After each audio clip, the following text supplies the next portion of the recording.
got the oil pan off and a little bit of water and what was left of the oil, a little sludgy, but I think for the most part, all of the internals of the engine's gonna be good. It turns over freely and you can hear it building compression too.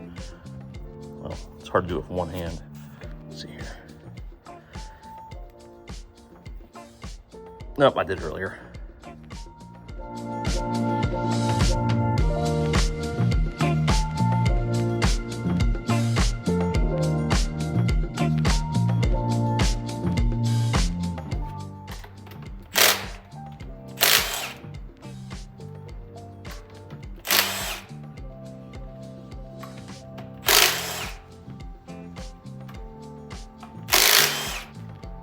Drop 3 in the piston. 1, 2, there. Get out the little 8-ounce Stovebolt hammer.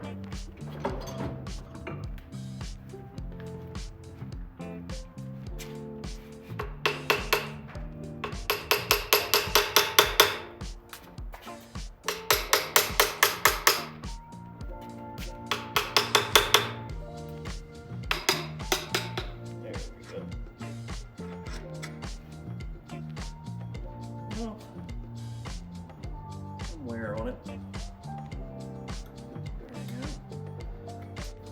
I think it's just dirty. All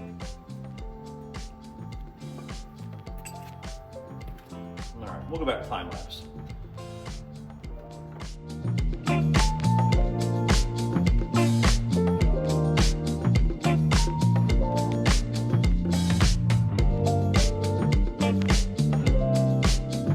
All right, we got all the caps off, and I don't know if you can tell, but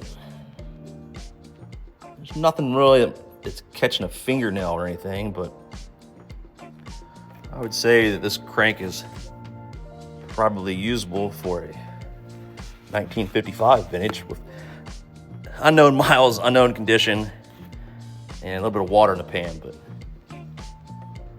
this is gonna go great in the original 41 216 block and make a full pressure 235 of this. Right, let's see if I can get this crank out of here. I didn't pull the top end, which I probably should have, and pulled the cam out.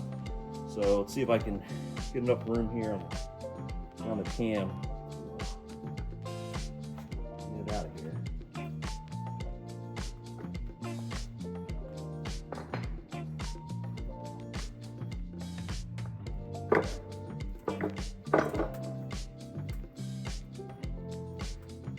It's a heavy sucker.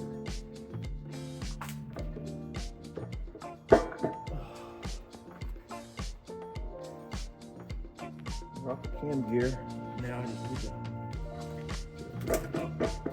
come through the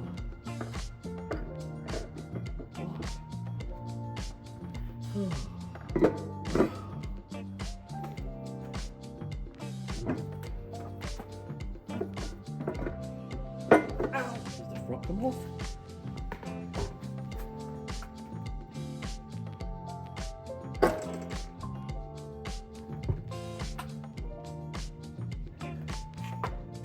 All right, so it's back upright. I ended up not pulling the head and top end or the cam. I did loosen the cam up and slap forward a little bit. Finally got the crank gear out. So here it is. It's in pretty good shape. So this crank will be going in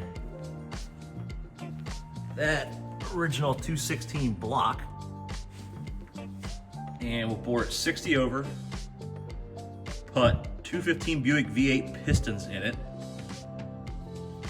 and we'll reuse the 235 rods, and that will give us 235 cubic inches out of the shorter deck 216. So it'd still be numbers matching, still be a 1941 block and everything, but 235 cubic inches, but it looks like 216.